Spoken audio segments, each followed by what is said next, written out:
자, 이번 시간은 동아시아 세계의 성립 중에서 이제 마지막 시간인 불교의 전파와 토착화에 대해서 우리가 좀 알아보는 시간을 갖도록 하겠습니다.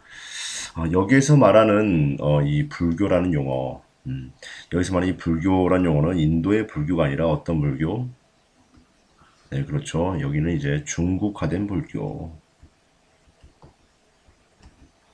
중국화된 불교를 우리는 이런 중국화된 불교가 어떻게 전파되었고 각 지역에 토착화가 되었는가 이제 그것을 공부하는 시간입니다. 자, 대승불교의 성립과 전파라고 나왔는데 불교의 탄생을 우선 살펴보도록 하겠습니다. 여러분들이 뭐 잘 아시는 것과 같이 불교는 어디에서 성립됐죠? 그렇죠. 인도에서 먼저 이제 성립이 되었죠. 인도. 자, 기원전 6세기경에 성립이 되었습니다. 그리고 이런 인도의 불교의 성립은 기존의 브라만교와 카스트제에 반대하면서 생겨나게 됐는데 이 브라만교와 카스트 제도는 어떻게 생겨났느냐? 기존의 인도가 있었는데 그 인도에 아리아인이 침략하면서 만든 종교입니다. 종교 그리고 그에 대한 신분제죠. 여기에 대해서 이제 반대하면서 불교가 융성하게 되는 것입니다. 보면은 불교는 이런 것들에 반대하면서 인과응보를 중요시했고 윤회전생 그리고 수행을 통한 해탈강조 그리고 자비 그리고 평등 이런 것들을 강조했습니다. 인과응보는 뭐예요? 원인이 있으면 그에 대한 결과가 있다라는 것. 윤회전생은 사람의 삶이라는 것은 이렇게 돌고 도는 그런 것이다라는 거. 그리고 이제 해탈강조. 특히 자비로움을 강조했고 이런 카스트 제도와 같은 엄격한 신분제에 반대하면서 평등이 나왔다. 자, 그런 가운데서 이제 불교가 성립이 되는데, 이 불교 같은 경우는, 승가의 성립이 됩니다. 이 승가라는 것은 곧, 교단의 성립을 의미하는 것입니다. 교단. 이런 교단, 즉, 교단의 성립은 계율준수, 명상, 교리 연구가, 이런 것들이 대부분의, 불교의 어떤 특징이었는데, 이 교리상의 문제로 결국에는 이러한 교단이 상좌부와 대중부 등으로 이제 분할을 하게 되죠. 특히 이제 이런 상좌부 불교 같은 경우는 우리는 이런 것들이 이제 뭐 소승불교라고 이야기하는 책들도 있고 많은 책들도 있는데 이런 상좌부 불교의 특징은 뭐냐? 바로 개인 해탈로 끝나는 것입니다. 개인 해탈로 끝나는 것이어가지고 그냥 자신들끼리 그냥 출가승이 개인적인 수행하고 그대로 그냥 끝나는 것이죠. 이런 것들은 이제 동남아시아 지역으로 전파하게 되는 것이고 반면에 이러한 개인적인 해탈을 뛰어넘어가지고 우리도 같이 너네들만 해탈해가지고 구제받지 말고 우리 모두 같이 구제받자 라는 대승불교가 성립이 됩니다. 대승이라는 것은 뭐예요? 그렇죠. 대승이라는 것은 큰 수레죠. 그러니까 이제 우리도 같이 구제받고 그리고 너네들만 가지 말고 우리 모두 같이 큰 수레에 다 태우고 가라. 자, 이렇게 되면서 불교라는 것은 이제 민중불교식이 됩니다. 민중불교가 되는데 이런 것들은 기원전 1세기경 제가자를 중심으로 일반인들이 이제 배우게 되는 것이죠. 특징은 이제 석가모니가 신격화되고 그리고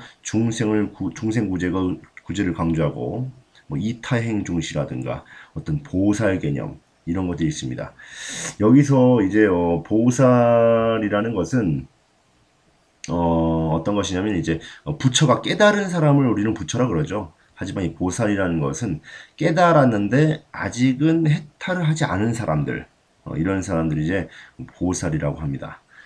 자, 이런 대승불교 같은 경우는 중앙아시아와 중앙아시아에서 동아시아 지역으로 전파하면서 현재 우리가 살고 있는 뭐 중국, 한국, 그리고 일본 등지에 이런 대승불교가 크게 전파가 되었죠. 자, 그럼 이런 대승불교의 성립과 전파 두 번째, 불교의 동아시아 전파가 되겠습니다. 이런 불교 같은 경우는 이제 북중국 지역에 전파가 되었는데요. 북중국 지역은 기원 전후에 어디를 따라서 사막길을 따라서 전파를 합니다. 그리고 남중국 지역 같은 경우는 어느 시대 때 전파가 되냐면 삼국시대, 위초고 삼국시대 그때 전파가 되는데, 특히 이 강승회라는 사람이 이제 해로를 따라 전파를 하게 됩니다. 이 강승회라는 사람은 중앙아시아 사람으로서 이제 뭐 베트남의 뭐 불경을 한문으로 번역해서 이제 전해주기도 하고, 그리고 오해 손권에게 이제 불교를 권유해가지고 손권을 불자로 만들기도 합니다. 즉 불교에 귀의하게끔 만들기도 하죠. 이런 강승회의 영향으로 인해서 북부 베트남도 역시 2세기 이전에 불교를 받아들였다. 강승회 알아두시기 바랍니다. 자, 그리고 한반도에서 보면은 한반도는 이제 뭐 4세기 정도에 북중국으로부터 고구려가 가장 먼저 불교를 받았고, 그리고 남중국을 통해서는 이제 백제가, 그리고 고구려 같은 경우는 신라에 각각 이런 불교를 전파를 했고요. 그리고 일본 같은 경우는 이제 백제의 영향이 컸죠. 그래서 여기서 나오는 것처럼 뭐 4세기에 백제가 이미 불교를 받아들였고, 백제의 영향을 받아가지고 외가 6세기 때 이렇게 불교가 들어오게 됐다라는 걸 우리가 알 수가 있습니다. 이런 불교가 이제 확산과 토착화가 되는데, 보면 이제 화북지역이라는 것은 지금 이제 뭐 베이징, 황하 이북 지역을 얘기하는 것이죠. 한말부터 위진남북조 시대에 이제 이런 불교 같은 것들이 중앙아시아를 거쳐가지고 확산이 됩니다. 그 배경은 특히 한말과 위진남북조 시대 같은 경우는 굉장히 어떻습니까? 사회가 혼란스럽죠. 그리고 북방 이제 이민족들이 많이 이제 등장하는 시기가 바로 이 시기입니다.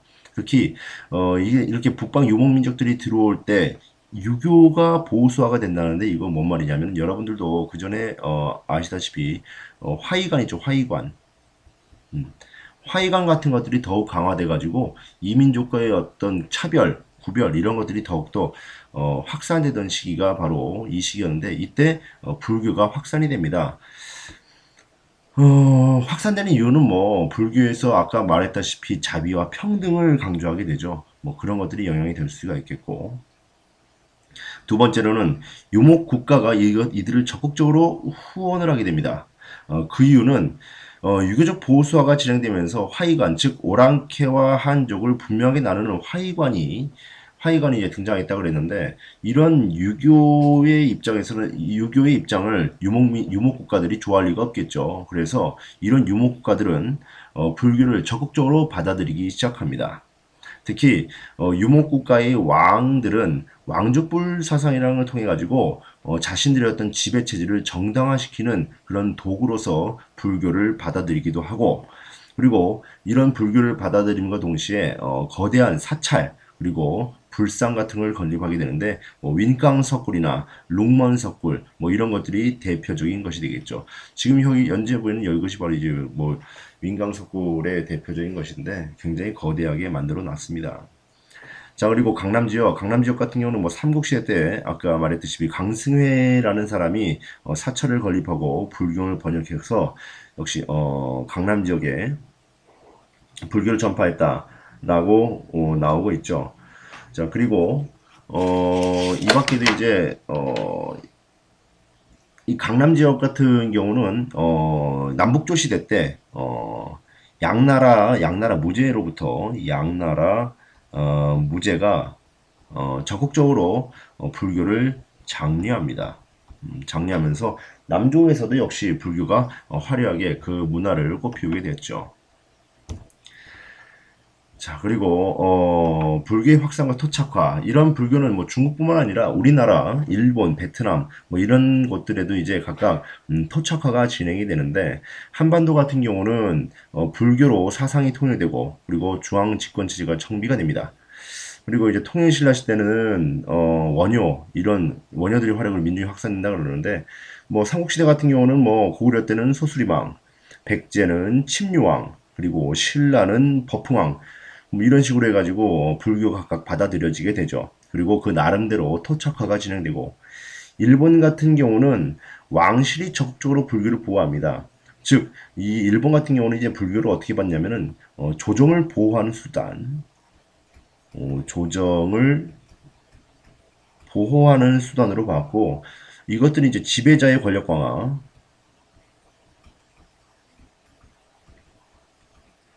지배자의 권력 강화나 어떤 국가 체제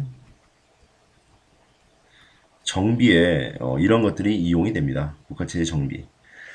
그래가지고 뭐 각 지역에다가 국후분사라고 해가지고 뭐 국후분사